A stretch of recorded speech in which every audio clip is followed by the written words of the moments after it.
Hey, Howard Jacobson here. Welcome to today's Plant Yourself podcast. A quick reminder, this podcast is free for everyone and supported by patrons. So if you would like to find out about becoming a patron of the show and helping us out, helping defray the cost, helping to spread the message, you can do so at plantyourself.com/gift. Thanks so much and enjoy today's episode. Hey, Howard Jacobson here from Plant Yourself Podcast, Sick to Fit and Well Start Health. So I want to talk to you today about the dangers of gamification. So what is gamification? Essentially, gamification is when you take an activity or a goal and you turn it into a game. So a game has rules, it has challenges, and it has rewards. So the idea is, let's say you want to exercise more. And if your idea is, okay, I'm going to exercise and I'm going to go for runs and I'm going to do all this stuff and the reward is going to be in 3 weeks or 6 months or 2 years, I'm going to be stronger, faster, fitter, skinny, or whatever. And so the rewards can vary from someone who wants to simply have the stamina to walk around the block to, at the other end, someone who wants to be on the gold medal podium at the Olympics. So there are very different arcs of rewards. The idea of gamification is that you don't just wait for the big reward, but you give yourself little rewards along the way, and the rewards ideally are commensurate with the activities that you want to be doing.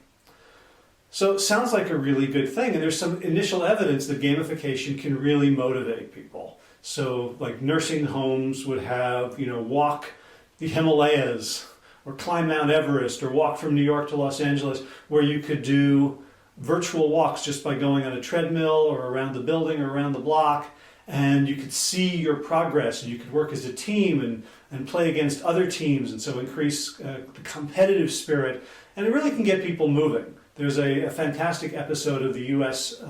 The Office TV show where all the branches of Dunder Mifflin are competing for weight loss, and you can see what the branch is doing in Scranton, Pennsylvania to lose weight, including crazy diets, not eating, all sorts of dangerous things, because the thing that becomes most important is winning the competition. So that's the first danger, is that when you gamify something, you can get so into the points that you forget that the points are actually proxies for something you really want.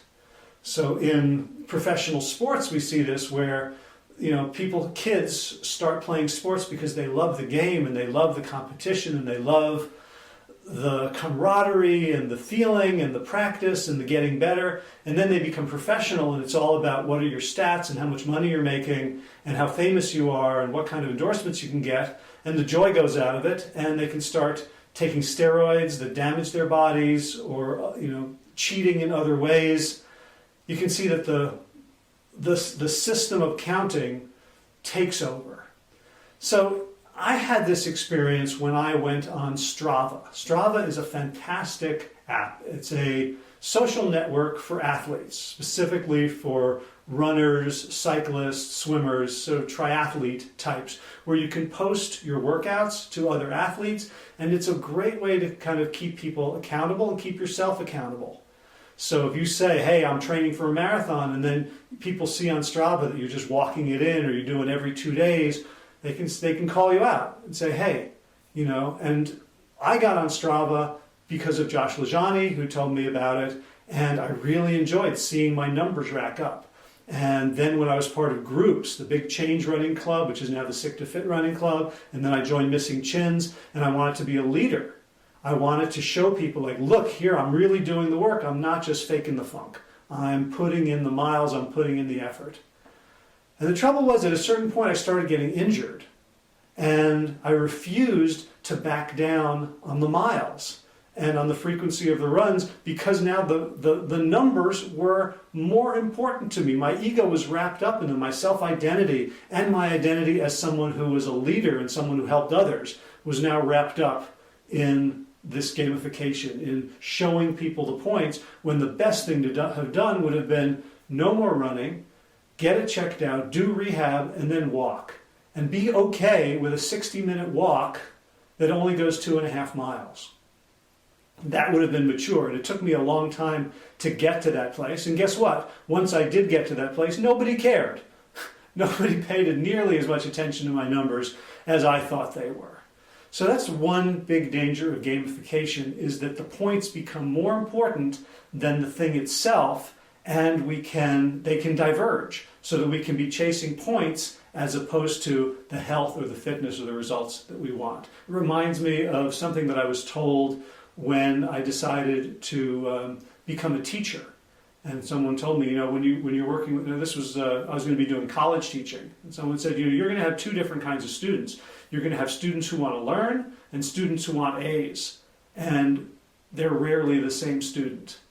And your job is to make sure that the students who want A's learn, and that the students who learn manage to get good grades. So it's that same thing. Do you want the grade, or do you want the outcome? And I would say for most of us on our health journey, the outcome is what we want. So make sure you're constantly going back and saying, are these numbers reflective of what I want, or have they diverged in some way that's likely to take me off track? A second danger of gamification is that we tend to gamify things that we're not good at yet. Right? We don't gamify, hey, I tied my shoes in the morning, or, I made my bed, unless making your bed is something that's new for you. But the things that we're already good at, we don't gamify because we're not trying to get better. So now we're gamifying cool things like going for that run, or making a salad and having it every day for lunch, new stuff that we want to get into our routines. And that's great. The trouble is that we then can give more importance to the new stuff than to the old boring things that we're already doing. And I was talking with my son, who has this app where he gets to say what he wants to do and assign points to it. And he was joking, I'm sure, but he said, oh look, brushing my teeth is only 1 point. It's hardly even worth doing. And he does brush his teeth, and he has always brushed his teeth, and he will continue to brush his teeth. He was making a humorous point that when we assign points to something, we tell ourselves, in effect, how important it is to us. So if we have a lifestyle that's already working in a lot of ways, I'm getting up on time, doing my morning walk, maybe I want to do more, I'm having a good dinner, I'm finding quality time with people I love, I'm sitting down to meditate, whatever that is, if that's already locked in, that gets, by definition, 0 points. And all the new stuff gets all the points, and it becomes cool and glamorous, and it's easy to start to let the other stuff slip a little bit, because it's not new, it's not novel, it's not a change, it's not progress. So it's very important when we embark on any sort of gamification, any sort of new approach, new activity, new habit, new striving, new goal, that we cherish. We take time to look at the things that we're good at and cherish them. There's another reason to do that, because I understand if you want to get better at something, one of the ways to do it is to become dissatisfied, to say, oh, I got to change, right? We think we don't change because we see the light, we change because we feel the heat. So the more heat we give ourselves, the more pressure we put on ourselves, the more dissatisfied we are, the more energy we have for that change. And so it's tempting to discount all the stuff we have locked in, all the good stuff, in order to focus on where we're lacking, where we need to put in all this effort.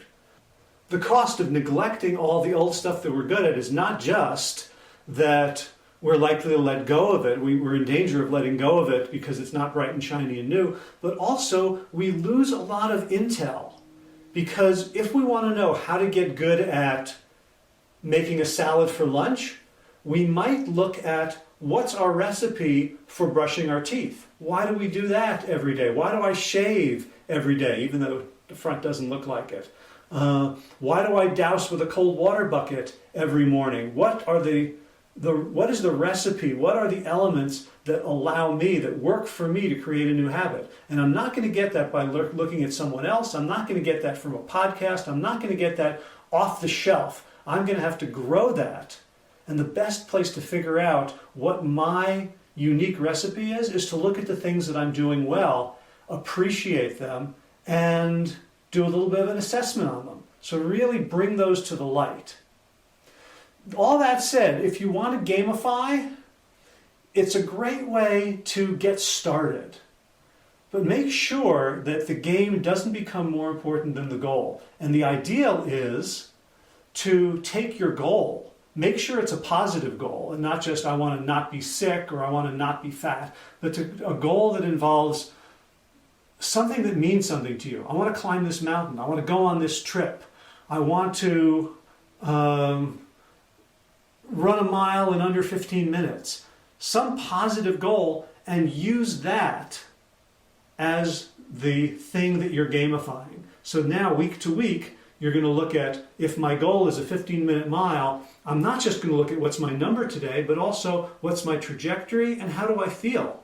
Is this run that's on my schedule that my coach gave me or that I got from this plan, is it likely to get me closer to that 15-minute mile, or is it likely to maybe injure me and drop me back down away from it, even though on paper it's a gamified goal? So we can gamify, but let's not lose track of our big goals. Let's not lose track of our humanity and of all the things that we can't measure in numbers and objective rewards. Hope this is helpful. If it is, I would love for you to pass it on. If you could tell one other person about this podcast, guess what? In my mind, the math says if everyone did that, it would double, which would be cool, I guess. If you would like to say thank you to me for presenting all these podcasts and tips, there's a tip jar. And that's at plantyourself.com/gift. These are trying times, and if you like the mission of the show and you want me to keep it going, that's a great way to say so. If you'd like to become a health coach, we're starting this coming Monday, May 18th. The deadline really is May 20th, which is the first live call, and you can find out more and sign up for an enrollment interview at wellstartcoach.com. And if you'd like me to be your coach for a year, I have special pay from the heart pandemic pricing. I can do it as low as $83 a month for unlimited 15-minute one-on-one calls. So if you're really struggling right now, or you'd like to take your health behaviors to the next level, I can help you with that. Check it out at plantyourself.com/laser. Thanks for watching, and as always, be well, my friends. All right, time for thanks. Thanks to Will Ridenauer for allowing me to use his beautiful song Sabali Dawn, the Dance of Peace. You can find more of Will's music at his website, willridenauer.com. And of course, thanks to all of you Plant Yourself podcast patrons. Kim Harrison, Lynn McClellan, Anthony Disson, Brittany Porter, Dominic Maurer, Barbara Whitney, Tammy Black, Amy Good, Amanda Hatherley, Mary Jane Wheeler, Ellen Kennelly, Mr. Cobb, Rachel Behrens, Christine Nielsen, Tina Sharp, Tina Ahern, Jennifer Kanofsky, David Bizek, The Mysterious, Michelle X, Elspeth Feldman, Leah Stoller, Alan Christensen, Colleen Peck, Michelle Landry, Josina, Sarah Durkis, Rhymes with Circus, Kelly Cameron, Wayne Pedersen, Janet Selby. Hi, Janet. Claire Adams, Tom Franzek, Jeanette Benham, Gil Lacert, David Donahue, Blair Cyber, Dorona Vizov, Gio and Carolyn Argentati, Jody Friesen, Ruth Ann Funderburg, Misha Rosen, Michael Warbeck, the equally mysterious Tracy Z, Aviva Lael, Alicia Lemus, Rebecca Hughes, Val Linneman, Rhymes with Cinnamon, Nick Harper, Martha Bergner, Susan Ahmad, Nolly Levine, the inscrutable Harry R., Susan Laverty, the Panda Vegan, Craig Kovic, Adam Sharf, Karen Burry, Heather Morgan, Kelly Machia, Deanne Norton, Bonnie Lynch at Plant Happy Oregon, Sabina Kurtzels, Nigel Davies, Marion Blum, Teresa Coble, Julian Watkins, Breed O'Connell, Shannon Hirschman, Linda Ayat, Home Hedegaard, Izatu Zinwa, Connie Hainline, Aaron Greer, Alicia Davis, Heather O'Connor, Carolyn Jensen, Sherry Orlikoski of Plant Powered for Health, Karen Smith, Scott Morani, Karen Jo Crabtree, Tanya Lewis, Kirby Burton, Teresa Carell, Kevin McCauley, Elizabeth Rothschild, Ann Jesse, Cheryl Dwyer, Jenny Hazelton, Valerie Peltier, Peter W. Evans, Colleen Harrison, Justin Divich, Joshua Summermeyer, Dennis Bird, Darby Kelly, Lori Fanny, Linnea Lundquist, Valerie Hummel, Emily Iaconelli, Levy Wallach, Rosamund McAtee, Dan Picorni, Stephen Lehman, Patty DiMartino, Mike and Donna Kartz, Deanne Bishop, Bill Brielf, Gunter Schmidt, Marjorie Lewis, Kelly Molden, Trish Adams, Ian Kramer, Nancy Sheldon, Lindsay Bayshore, Gunmarie Hagan, Tracy Gullidge, Laura Heaton, Meg from Mama Says, Rochelle Kennedy, Diana Goldman, Stacey Stokes, Ben Savage, Michael Kay, Holly Butler, David Hughes, Connie Rogers, Claire England, Sally Robertson, Paran Ganshi, Amy Daly, Brian Tourville, Mark Jeffrey Johnson, Josie Dempsey, Karen Schmidt, Pamela Hayden, Emily Perryman, Olga Sidorowska, Allison Corbett, Richard Stone, Lauren Vaught of Edible Musings, Aaron Hasty, Sean Owen, Sagar Nayak, Erica Piedra, Danielle Roberts, and Michael Lushton for your generous support of the podcast. That's it for now. As always, be well, my friends.